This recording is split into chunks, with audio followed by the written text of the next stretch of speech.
April 15th, 1912, 2 in the morning. You are standing on the stern of the Titanic as the bow disappears beneath the black water of the North Atlantic.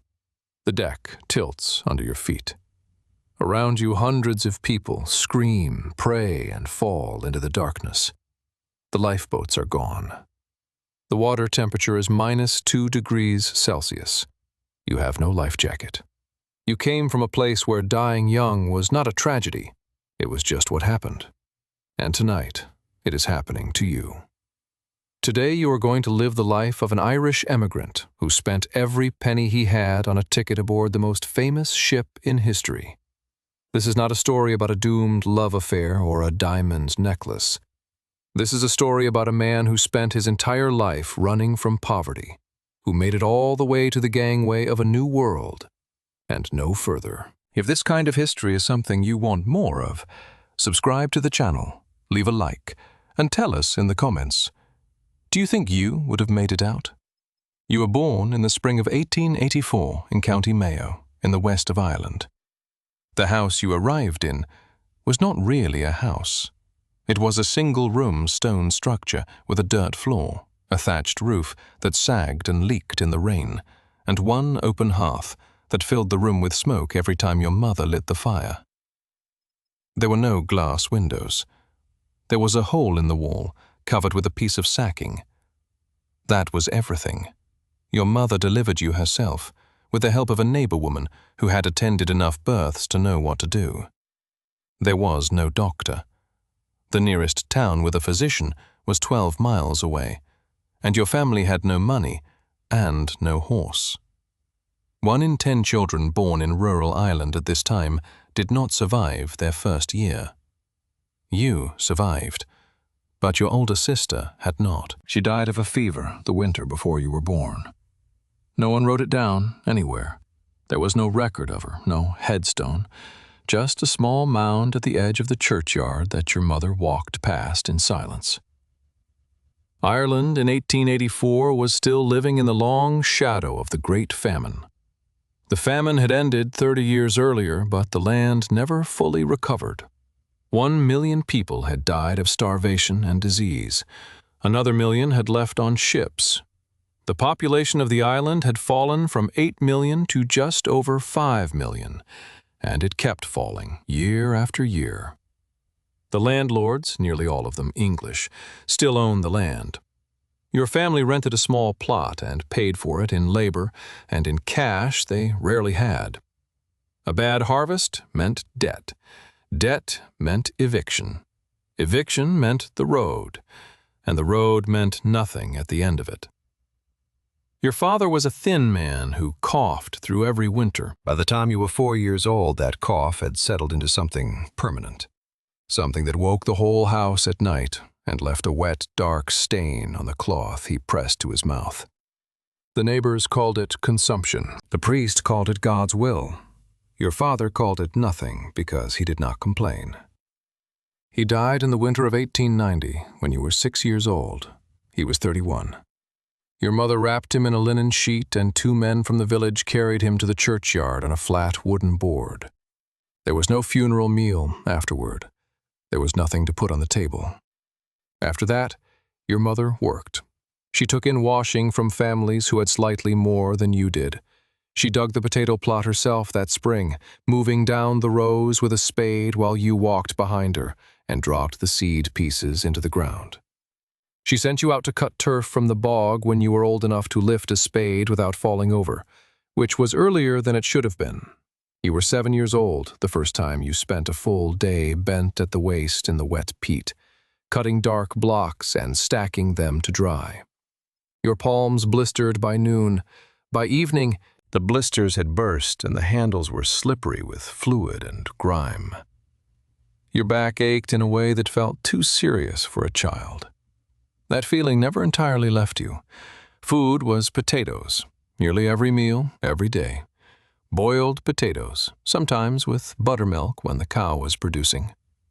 On better days, a piece of salted herring. Meat appeared at Christmas, and sometimes not even then. You were never full.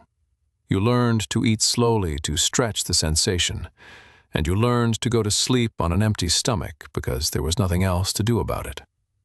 Hunger was not a crisis in your house. It was simply the baseline condition of being alive in it. School existed. There was a national school 2 miles from your home, and you attended it on and off until you were 10 years old. You learned to read and write in English, which was not the language spoken at home. Your mother spoke Irish, as did most of the older people in the village. You learned basic arithmetic. The schoolmaster taught 40 children of different ages in one low room with one small window. He hit the slow ones across the knuckles with a wooden stick. You were not slow, which meant he mostly ignored you. At 10, you stopped going. There was too much to do at home, and too little reason to walk 4 miles in the rain for knowledge that would not help you plant a field. By the time you were 14, you understood your situation with complete clarity. You would rent this land, work it, pay for it, grow old on it, and die on it before you reached the age your father had. The land would never belong to you. The system that held you in place had been in place for generations, and nothing around you suggested it would change. Some of the young men in the village talked about America. Letters came back from cousins in Boston and New York describing wages, real wages, paid weekly in cash, enough to rent a room, eat meat twice a week, and still put something aside. You read those letters more than once. You read them until the paper softened at the folds. America was not a dream. It was arithmetic, and you were already doing the calculation. You turned 15 in the spring of 1899, and that summer you hired yourself out to a larger farm 6 miles away. The farmer's name does not matter. What matters is that he paid you in food and a place to sleep in his barn, and occasionally, when he felt generous, a few shillings at the end of the month. You slept on straw with 2 other hired boys. The barn was cold in the morning and warm by afternoon when the animals were inside. You learned to appreciate the body heat of cattle in a way that city people never would. It was that or freeze. The work was relentless, and it was physical in a way that left no part of your body untouched. You plowed, you planted, you harvested. You hauled loads of wet grain in sacks that cut into your shoulders. You repaired stone walls in the rain without gloves, because gloves were something you did not own.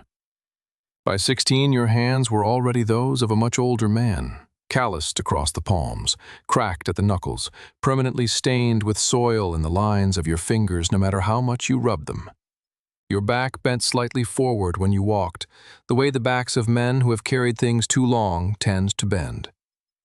You did not visit a doctor in all of these years. There was no reason to. You could not pay for one, and in any case the ailments of men like you were not the kind that doctors fixed.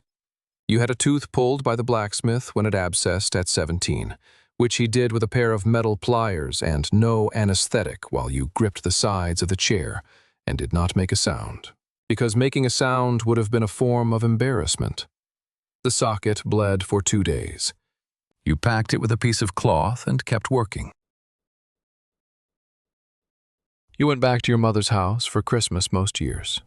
She was aging faster than her years. Women in her position always did. The work, the coal, the diet, the grief, all of it settling into the body and pulling it downward ahead of schedule. She still kept the house, still managed the plot, still went to Mass every Sunday in the same black dress she had worn since your father died. You slept on the floor by the hearth those nights, and in the morning you could see your breath in the room before the fire was lit. The letter from your cousin Seamus arrived in the spring of 1904. He had been in Boston for 3 years. He worked in construction, pouring concrete foundations for new buildings going up all over the city. He wrote that he earned $9 a week, that he ate meat 4 times a week, and that he was saving to bring his younger brother over.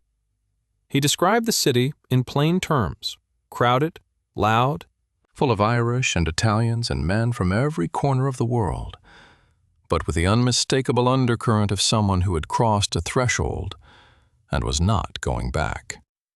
He did not romanticize it. He said it was hard. He said it was worth it.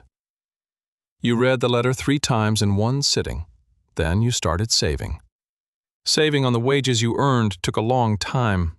There were years when a bad season cut your pay, or your mother needed something, or the boots you had wore through completely and you had no choice but to spend the money. But you were methodical about it. You kept the coins in a cloth pouch tucked into the lining of your jacket. You did not drink, or you drank very little, just enough not to be strange at the pub on a Saturday night. You did not gamble. You watched other young men spend everything they earned in a single evening and be back where they started by Sunday morning. And you kept your mouth shut and your money where it was. By the winter of 1911, you had $36.40, converted from the pounds and shillings you had been accumulating for 7 years. A third-class ticket on the White Star Line from Southampton to New York cost $36.25. You had 15 cents to spare. You wrote to Seamus. You told him you were coming.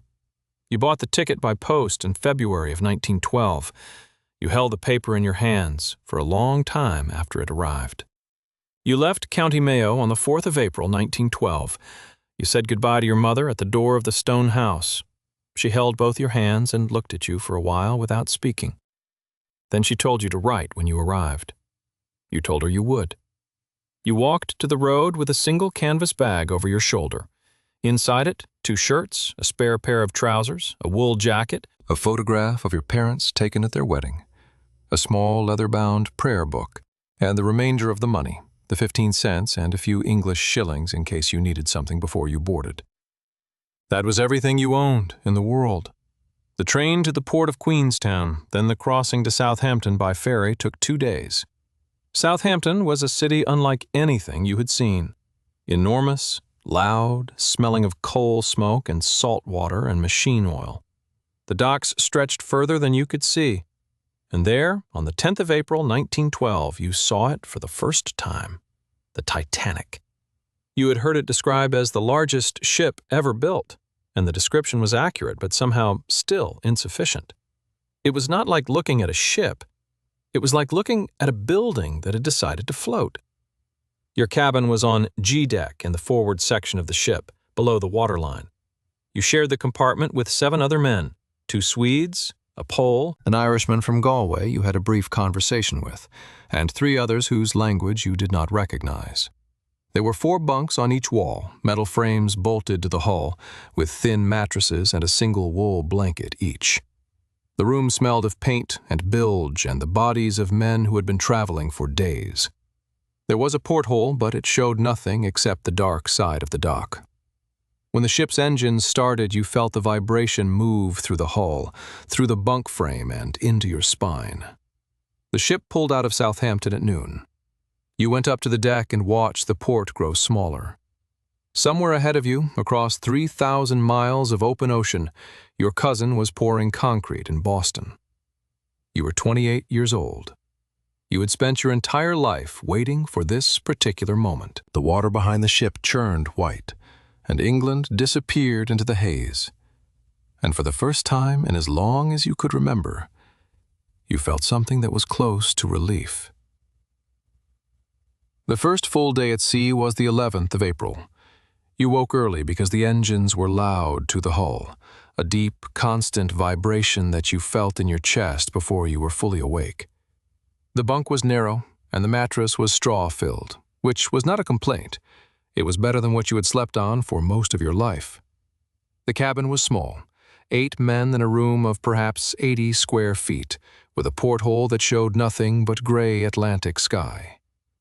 The air inside smelled of metal, damp wool, and the particular closeness of men sleeping in an unventilated space. By morning, there was a film of condensation on the inside of the hull. Breakfast was served in the third-class dining room, which was a long, narrow hall with wooden tables bolted to the floor and bench seating on either side. The food was better than you expected. Oatmeal, bread, butter, and tea served hot. At dinner you got soup, boiled potatoes, and a piece of meat.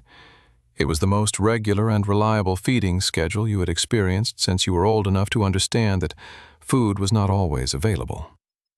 You ate everything on the plate, and you did not leave until the table was cleared. Some of the men around you did the same without discussing it. Some things do not need to be said. The ship was divided in ways that were made clear to you without anyone spelling them out directly. The first and second class areas were above and forward, accessible through doors and stairwells that simply were not yours to use.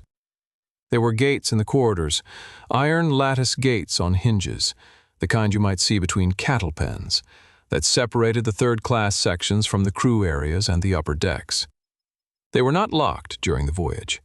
You could see them when you walked the corridors. You did not try to open them, because you understood instinctively that going through them would mean being sent back with some embarrassment, and you had not spent 7 years saving for this passage to cause trouble on the 4th day.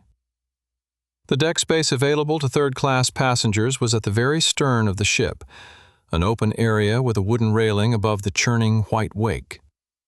You went up there in the afternoons when the weather allowed. The Atlantic was vast and flat in a way that the fields of County Mayo never were. There was nothing in any direction except water and sky, and the thin white line of the ship's path disappearing behind you. Some of the men leaned on the railing and talked. Others played cards on an overturned crate. A group of Swedes had a small accordion and played in the evenings when the air was still enough. You stood at the railing for long stretches, watching the water, not thinking about anything in particular. For the first time in years, there was nothing you were supposed to be doing. On the 13th of April, the weather changed. The temperature dropped sharply, enough that your breath showed in the open air, and the metal railings were cold to the touch even through your jacket. The sea was calm, almost completely flat, which was unusual, and which some of the older passengers seemed to find unremarkable, and others seemed to find slightly wrong, though no one could say exactly why. The sky at night was extraordinary. You had never seen that many stars, because in Ireland there was always cloud and haze. And in the barn where you had slept for years, there was no sky at all. Out here, the entire dome of it was visible, hard and cold and completely indifferent to the ship moving beneath it. You went to bed around 10 o'clock on the night of Sunday the 14th of April. The cabin was quieter than usual. Most of the men were already asleep. You lay on your bunk in your clothes, as you always did, partly because it was cold and partly because undressing in a room with 7 strangers was an awkward business that you had never fully made your peace with. The engines vibrated through the hull. You were tired. You fell asleep quickly. The impact came at 23 minutes to midnight. You felt it before you heard it, a long, slow shudder that moved through the entire structure of the ship, different from the engine vibrations you had been sleeping through for 4 days. Then a sound. Not a crash, not the explosion you might expect from a collision at speed, but something more like a long, grinding scrape, as if the ship had dragged its side along something immense and solid. It lasted perhaps 10 seconds. Then it stopped. The engines changed tone, slowed, and then went quiet. You sat up in the dark. Several of the other men were awake. Someone asked what that was. No one answered. You put your boots on. The corridor outside was lit by electric bulbs and completely ordinary in appearance. A few other passengers were in the hall looking confused and mildly annoyed, the way people look when they have been woken without explanation. No alarms sounded. No crew came through. The ship felt still. Not the stillness of calm water, but the deeper stillness of engines that have been switched off. You had never been on a ship before, but you understood that a stopped engine in the middle of the Atlantic Ocean was not a routine event. You went forward along the corridor toward the bow. Within a few minutes you found water. Not flooding, not yet. Just a thin film of it on the floor of the lowest corridor, cold and black against the linoleum, catching the light from the overhead bulbs. It was seeping from somewhere ahead of you. You stopped and looked at it for a moment. Then you turned around and went back to the cabin. You told the other men there was water in the forward corridor. One of the Swedes said something to the others. The man from Galway said something in Irish that you understood, even though he was saying it quietly to no one in particular. You picked up your canvas bag, put the photograph and the prayer book in your jacket pocket, and went back out into the corridor. There was still no announcement. There was still no crew member telling you where to go. The gate at the end of the passage that separated the third-class section from the upper decks was closed. You stood in front of it and looked through the iron lattice at the stairwell on the other side. Above you, somewhere up through the floors of this ship, were the lifeboats. You did not know how many. You did not know how to get to them. You did not know, yet, that the water coming in through the hull beneath your feet had already made the question of what happens next considerably simpler and considerably worse than you had any reason to expect when you went to sleep 1 hour ago. You stood at that iron gate for several minutes. Then you tried it. It opened. It had not been locked. It simply had not been opened because no one had come to tell you that you needed to go through it, and the conditioning of your entire life had taught you not to walk through doors that were not meant for you. That conditioning nearly killed you 10 minutes earlier than necessary. You went through the gate and started up the stairs. The upper decks were a different world even now, in the middle of a disaster. The carpets in the first-class corridors were thick under your boots. The light was warmer. People stood in hallways in their nightclothes, some of them holding life jackets, some of them holding glasses of brandy, almost all of them looking mildly inconvenienced rather than afraid. A steward moved through them saying there was no cause for alarm and to please put on a life jacket as a precaution. The word, precaution. You pushed past him and found the stairwell to the boat deck. Outside it was clear and bitterly cold. The deck was tilting, not sharply yet, but noticeably, the way a table tilts when something heavy is placed at one end. The bow was lower than it should have been. You could see it in the angle of the deck lights against the dark water. The stars were still out, all of them, indifferent as they had been the night before and the night before that. The lifeboats along the sides of the ship were being loaded. Officers with lanterns stood at each davit calling for women and children.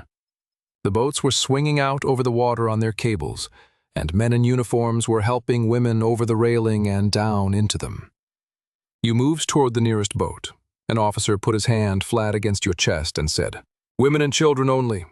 You are a single man, 28 years old, wearing a workman's jacket with a canvas bag over one shoulder. There was nothing about you that would have caused any officer on that deck to make an exception. You stepped back. You watched a boat swing away from the side of the ship and descend into the darkness.